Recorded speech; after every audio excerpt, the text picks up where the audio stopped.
Last night I had the chance to speak about the late Justice Ruth Bader Ginsburg, somebody who, as much as anyone in our history, advanced the cause of equality between men and women.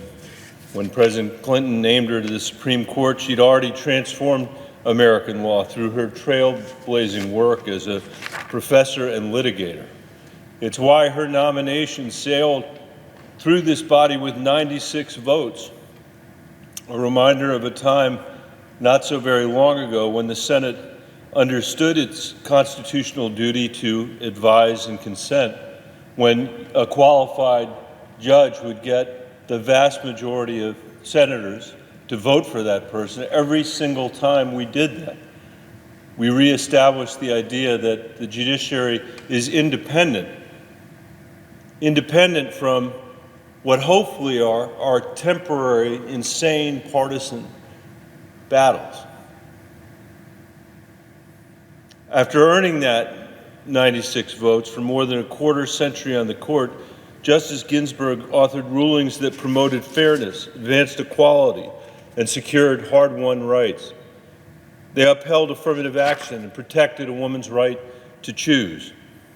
At the same time, she could never accept decisions that nullified our right to vote or otherwise limited our democratic values, even when it was hard for some of her colleagues on the highest court in the land to perceive the systemic racism in our country.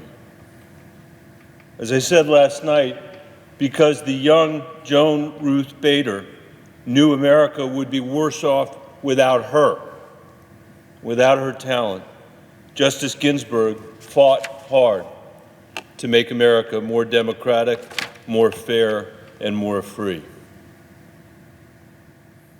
Unfortunately, the same cannot be said of the majority leader of this body, who now seeks to ram her replacement through the Senate.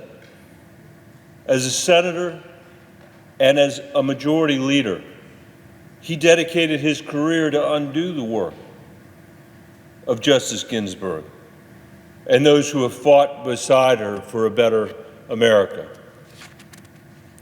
Pick almost any issue, from the degradation of our courts and our democracy to the sorry state of our government's fiscal condition, and for decades, you'll find the majority leader's fingerprints all over the crime scene.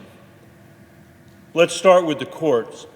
That seems an appropriate place to start today. Justice Ginsburg cared deeply about what she called public respect for and confidence in the judiciary. No one in America has done more to destroy that confidence and respect than the senator from Kentucky. I first came to Washington as Colorado's senator during President Obama's first term.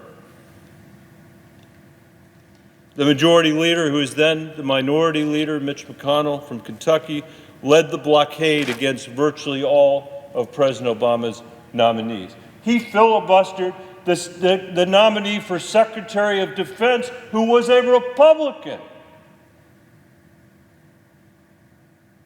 In the history of the country, no nominee to be Secretary of Defense was filibustered.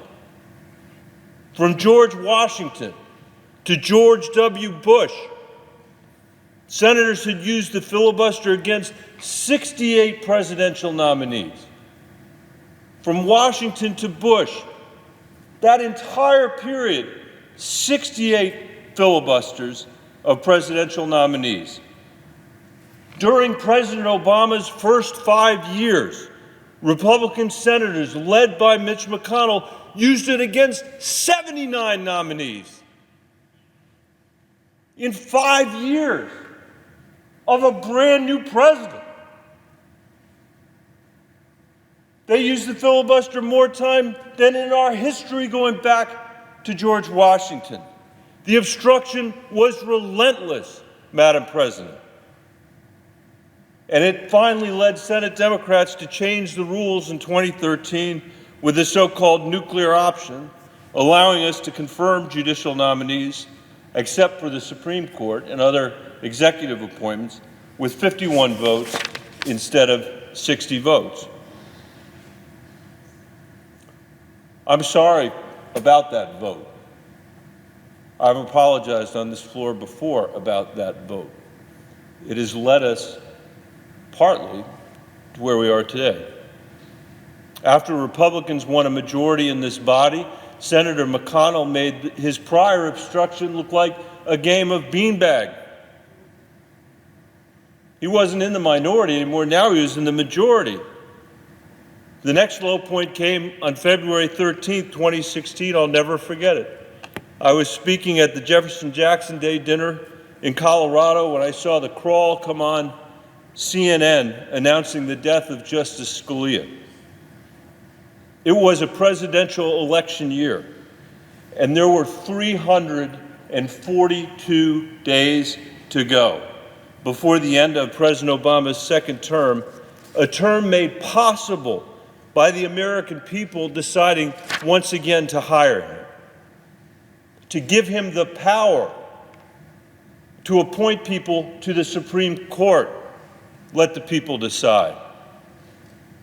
1 hour after Chief Justice Roberts confirmed Justice Scalia's death, Senator McConnell declared, "The American people should have a voice in the selection of their next Supreme Court justice.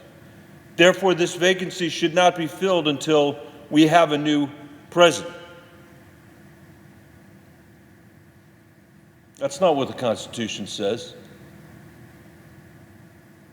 When there's a vacancy, the president shall nominate, the Senate shall advise and consent. Today we have a Senate with this majority that's not even interested in advising.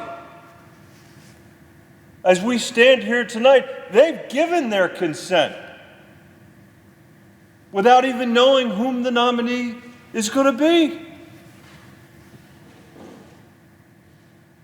Hoping cooler heads would prevail, President Obama nominated Merrick Garland, someone a Republican Senate had previously confirmed with 76 votes, and whom the former Republican senator from Utah, my friend Orrin Hatch, once called a consensus nominee for the Supreme Court. I had known Merrick Garland for a quarter of a century. I worked for him fresh out of law school when both of us served in the Deputy Attorney General's office at the Department of Justice. I have never heard another lawyer, or anyone for that matter, refer to Garland without the highest admiration. He set the standard for excellence. He was a lawyer's lawyer. Senate Republicans, led by the majority leader, refused to even meet with Judge Garland, let alone give him the courtesy of a hearing so the American people could see what an outstanding person he was, how brilliant and fair-minded he was. The majority leader would go on to say about this disgraceful moment in our democracy's history that one of the proudest moments, I'm quoting now, my proudest moments was when I looked Barack Obama in the eye and said, "Mr. President, you will not fill this Supreme Court vacancy." And we know what happened next. We're still living in next. For the rest of 2016, the majority leader held the seat open all year, 342 days, no hearings, no meetings, no vote. One of the senators in this body went home. I was proud of them. They went home and they said, "You know what, I'm never going to vote for Merrick Garland, but I think it's wrong for us not to have a vote. We should have a vote, and I should go home and explain why I voted the way I voted and have to defend my vote." 2 days later, a super PAC run by a former clerk of Justice Scalia started to threaten that they would run a primary against him if he didn't change his mind. And he did. And so we know what happened. He kept Majority Leader McConnell kept the seat open. He helped elect Donald Trump, who ran for office waving around a list of judges that he would appoint to the court, and making Donald Trump, of all people, the first president in American history with the power to fill every judicial vacancy with a simple majority vote. And because Senator McConnell later used the nuclear option to change the rules again without really having any debate here.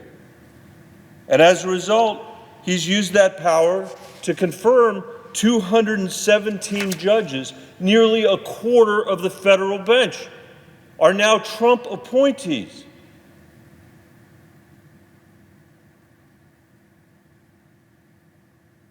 In 2017, Senator McConnell detonated his own nuclear option to lower the required votes for Supreme Court justices from 60 to 51, as he warned, in fairness to him, as he warned he would do. And he installed Neil Gorsuch in what should have been Garland's seat. In 2018, he jammed through the nomination of Justice Kavanaugh under his new regime, delivering the confirmation by a margin of 2 votes, the narrowest margin for a Supreme Court nominee since 1881. And throughout it all, he seated a roster of judges across the federal bench who otherwise could not make the B team. The Senate confirmed a judge who opposed a state proclamation honoring an association of professional women because it had dared to talk about glass ceilings and pay equity. The Senate confirmed a lawyer who wrote blog posts peddling conspiracies about Barack Obama and comparing abortion to slavery.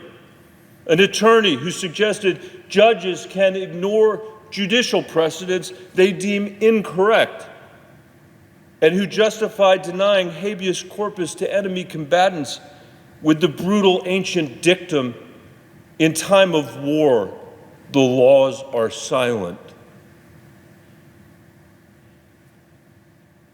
Then the Senate confirmed its first ever nominee, rated not qualified by the American Bar Association. It had never happened before in American history, but once was not enough. The Senate went on to approve 6 more Trump nominees, rated not qualified by the ABA. You can't find qualified lawyers? You can't find a lawyer that can just, not even exceeds, just meets. These people are unqualified.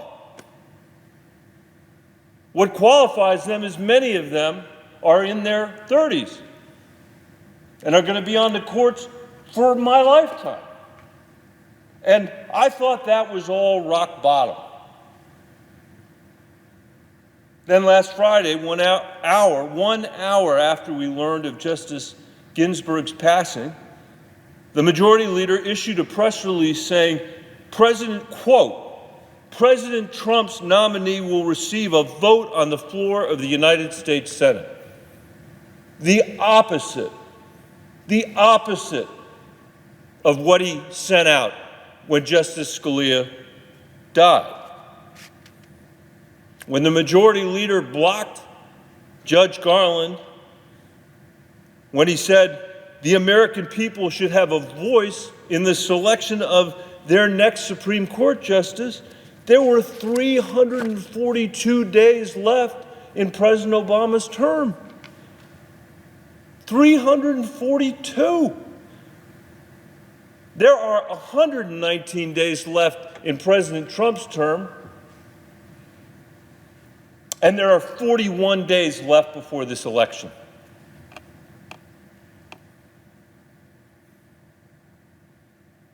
Here's what the history really is. Not the masquerade that the majority leader has been engaging in with the American people. From the founding of this country until today, we have had 9 Supreme Court vacancies arise in the first 6 months of a presidential election year. 9 vacancies have arisen in the first 6 months of a presidential election year. The Senate confirmed every single one of them, except Merrick Garland.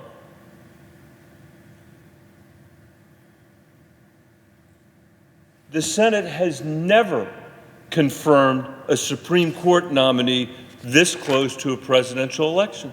Never in the history of America. And now we've given our consent, apparently, before we even know who the nominee is, because of Donald Trump's magical powers. We're willing to somehow take it on faith. But these traditions make no difference to the majority leader. Thanks to him, we now live in a world where confirming judges has become one more vicious partisan exercise, where confirmation votes will now break on party lines for the foreseeable future and perhaps forever. And where every ruling a justice makes is going to be viewed as, that's what we'd expect from an Obama judge. That's what we'd expect from a Trump-appointed judge. It is the opposite of the way this worked when I was in law school. And when the majority leader says, I'm just putting it back to the days before we had a filibuster of circuit court judges, because now there is no filibuster when it comes to justices or judges, it's not accurate, it's not right. Because in those days, if you were qualified, you'd get 96 votes, like Ruth Bader Ginsburg got, like Justice Scalia got. I think he got 95 votes. But now we have exported the vicious partisanship out of this chamber into the highest court of the land.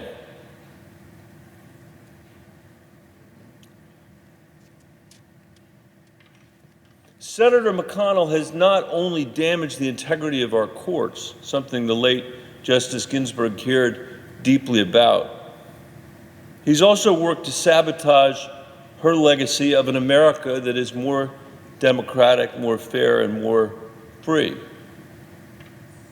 Over his 36 years in office, the majority leader has voted against nearly every piece of legislation that promoted equality and advanced civil rights.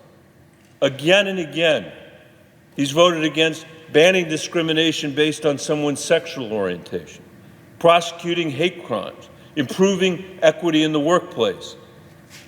He even voted against reauthorizing the Violence Against Women Act. More than anyone in America, and I'd say he's actually proud of this, he is responsible for exposing our democracy to a deluge of money, special interests, and foreign interference.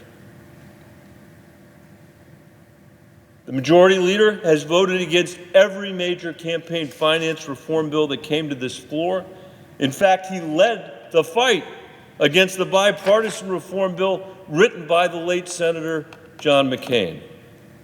And when he failed to stop it in the Senate, Senator McConnell went to the courts to have it overturned, paving the ways years later for the disastrous ruling in Citizens United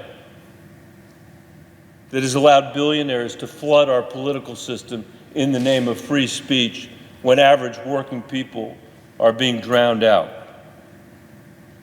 He voted against the bipartisan National Voter Registration Act, which allowed people to register to vote when they get a driver's license.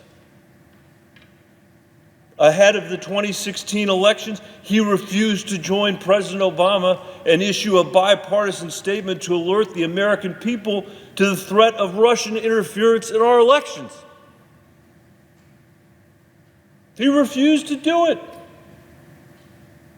And the American people didn't know till after the election was over that Vladimir Putin was putting his thumb on the scale. To this day, He refuses to let us vote on bipartisan bills to protect our elections from foreign interference, or even bills to fully fund our elections so people can vote safely in the middle of a pandemic. There's only one person who gets to decide whether we vote on something around here, and that's the majority leader. I'd like to see which senators would vote against protecting our elections from Russian interference. I'd like to see it.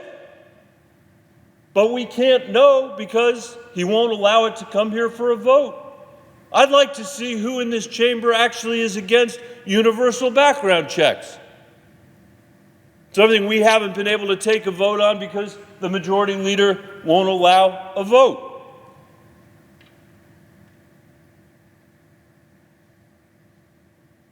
Come out and vote. It's been over 570 days since the House passed the For the People Act, a bill that would ban gerrymandering, expand early voting, create automatic voter registration, and make Election Day a national holiday, among other reforms. The majority leader refuses to bring it to a vote. He called it a power grab. That's the Orwellian language that he uses. The only power grab that is a power grab by the American people to try to pry a little bit of power away from the majority leader from Kentucky on behalf of themselves. I'm not sure any majority leader in our history has had this low a regard for our democracy and for our institutions than the senator. And I would say that less regard for the American people as well, because every time he's taking a knife to our institutions, he is in front of the cameras talking about what an institutionalist he is. When he became majority leader, he said his first priority would be to, quote, restore the Senate to the place our founders, in their wisdom, had intended, not the hollow shell. Senator will suspend. Rule 19, paragraph 2, provides that no senator in debate shall directly or indirectly by any form of words impute to another senator or to other senators any conduct or motive unworthy or unbecoming a senator. I would ask. You may proceed. I'm sorry? You may proceed. Thank you. Thank you. Thank you, Madam Chair. I was interrupted, but let me go back. When he became majority leader, he said the first priority would be to, quote, restore the Senate to the place the founders in their wisdom had intended, not the hollow shell of an institution Harry Reid had created. Harry Reid was his predecessor. I remember him being on the floor calling Harry Reid the worst majority leader that had ever existed in history. I don't think he was sanctioned for that. He promised, quote, to open up the legislative process in a way that allows for more amendments from both sides. Last year, we voted on 26 amendments. In the entire year last year, we voted on 26 amendments. Only 8 of those amendments was passed. I think Senator Paul from Kentucky had 4 of those amendments. Quote, sometimes it's going to mean actually working more often. Sometimes it's going to mean working late, but restoring the Senate is the right thing to do. We're not working late around here. He said we were going to work on Fridays. Half the time Harry Reid was majority leader, I couldn't go home until Friday. And since the majority leader has been here, I'm home for dinner every Thursday night. He said we need to recommit to what he called a rational functioning appropriations process. This year, we haven't passed a single appropriations bill in the Senate. Last year, we had the longest government shutdown in American history. We need to return to regular order, he said. This is from a majority leader who put a bill on the floor to strip health care from 16 million Americans that we didn't even see until a few hours before the vote. There's so many of these things that we don't even remember them anymore. He claims to be an institutionalist, but he has brought this institution low, the lowest it's been. It's no different than his claim to be a fiscal conservative. I've heard him say over and over again that our debt and deficits are the single biggest threat to America's future.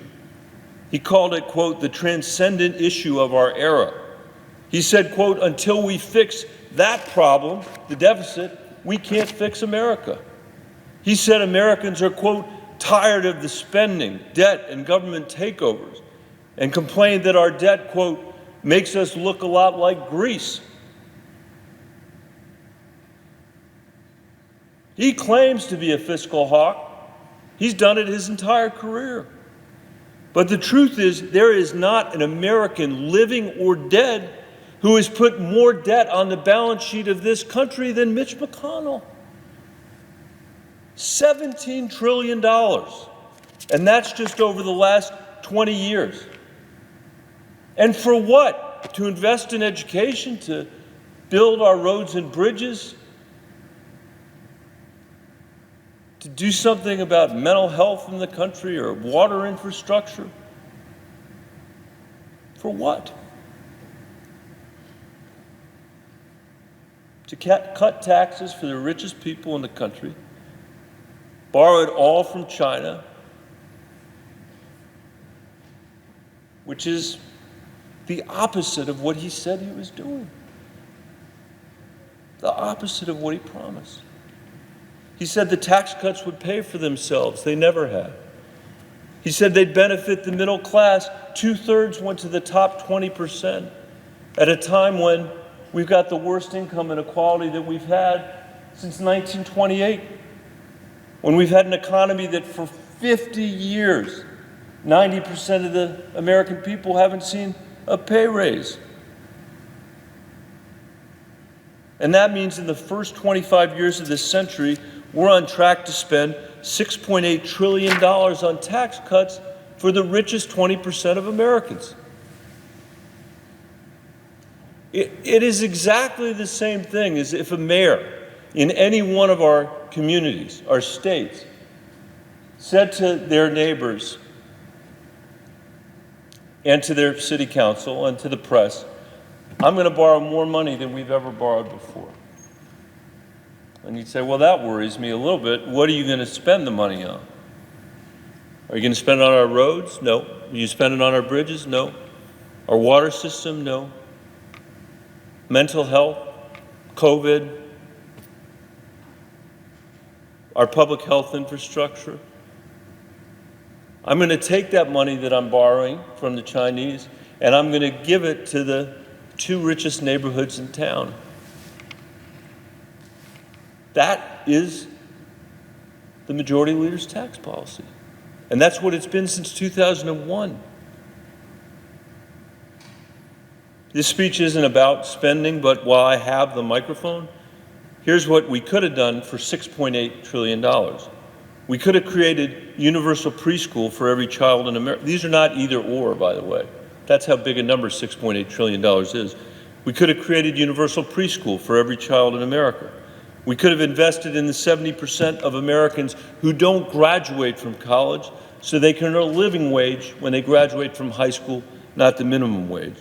We could have made public college affordable for every middle-class American, given every teacher in America a 50% pay raise, and pay them like the professionals that they are. We could have cut child poverty by 40% in this country. We could have protected Social Security so that we know it'll be there for our children and our grandchildren. We could have rebuilt America's roads, bridges, tunnels, and airports, laid high-speed broadband to every community, lowered the cost of prescription drugs, covered everyone with high-quality health care by creating a public option, passed paid family and medical leave, invested in science and public health so we could be more prepared for the global pandemic. We might even have paid down some of our debt and actually acted fiscally responsibly. In other words, we could have changed the destiny of America. We could have added to the legacy of Justice Ginsburg by making this country more democratic, more fair, and more free. We still can, but we can't do it as long as the majority leader is continuing to pursue these policies. We have to choose leaders in the Senate who will build this country better than we found it, not leave it in tatters for our children and grandchildren to pick through the rubble. Instead of making the Senate work on behalf of the American people, the senator from Kentucky has run roughshod over this institution, doing whatever he can get away with politically. We're at a point where what you can get away with here is the only rules that are left. As I said last night, in this Senate, words have lost their meaning. And when words lose their meaning, when promises mean nothing, when commitments mean nothing, that's when institutions fail. And it's moments like this that I remind my colleagues that this is not the first republic to risk failure because of all of this: the Senate, the Supreme Court, the centuries of rules, written and unwritten, that have guided this republic. We're not preserving them for us. We're not preserving them for us. We're preserving them for the American people, because without our institutions, we can't do what we need to do in this democracy. Whether it's climate change or health care or education or any issue that the American people care about, no matter what side of the political aisle they're on. Justice Ginsburg appreciated this. She described her philosophy this way, quote, "I am an originalist in the sense of what these great men meant, a constitution that would govern through the ages. At least they hoped it would provide an instrument of government that would endure." That is what is at stake in this election. Whether we will accept this sorry chapter in our history as the new normal, or insist on a government that can actually govern and is focused on the needs and desires of the American people. I hope deeply that we're going to put this era behind us. And I'm not for going back to some old era, but to build a democracy that's worthy of the 21st century, worthy of the example Ruth Bader Ginsburg set, worthy of the expectations that our kids and grandkids reasonably have of us, and that most of us have for America in this world. That is the choice in this election. And to borrow a phrase from the majority leader, the American people should have a voice in the outcome. And it's my hope that in 41 days, they will. Madam Chair, I thank you for your patience. I thank the staff for their patience, and I yield the floor.